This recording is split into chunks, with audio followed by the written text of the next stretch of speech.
Parliament ఎన్నికలకు ఎలాంటి వ్యూహాలు రచించబోతున్నారు? మేము ఆల్రెడీ ఈ రాష్ట్రంలో అధికారంలో ఉన్నాం.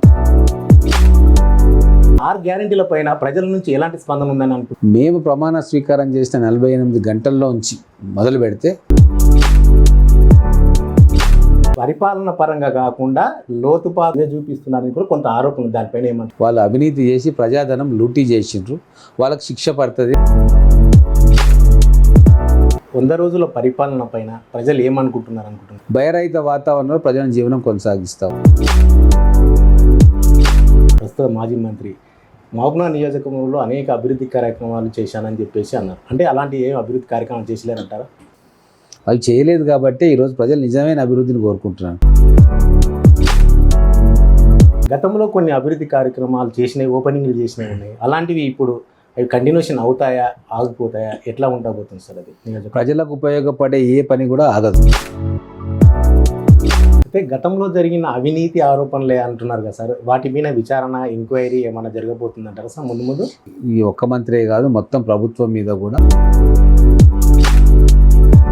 అంటే ప్రభుత్వ పాఠశాలలో విద్యార్థులకు విద్యా కొరకు ఒక ప్రత్యేకమైన కార్యాచరణ ఏర్పాటు చేసి ఆన్లైన్ మెటీరియల్ అట్లాంటివి చేయటం, అంటే ఆ ఆలోచన ఎలా వచ్చింది?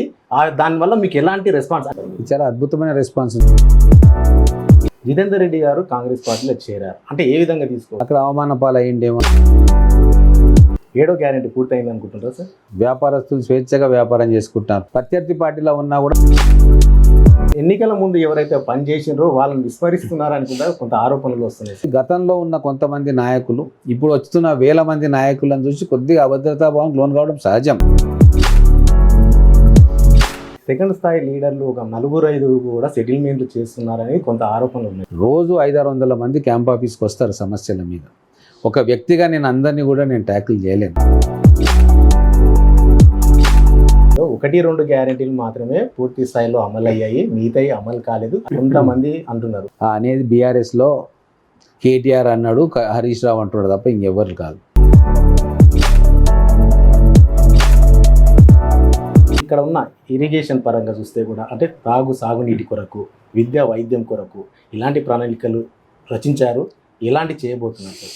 ముఖ్యంగా మేము చెప్పినాం మహబూబ్ నగర్ను ఎడ్యుకేషన్ హబ్గా చేయాలి అని చెప్పినాం.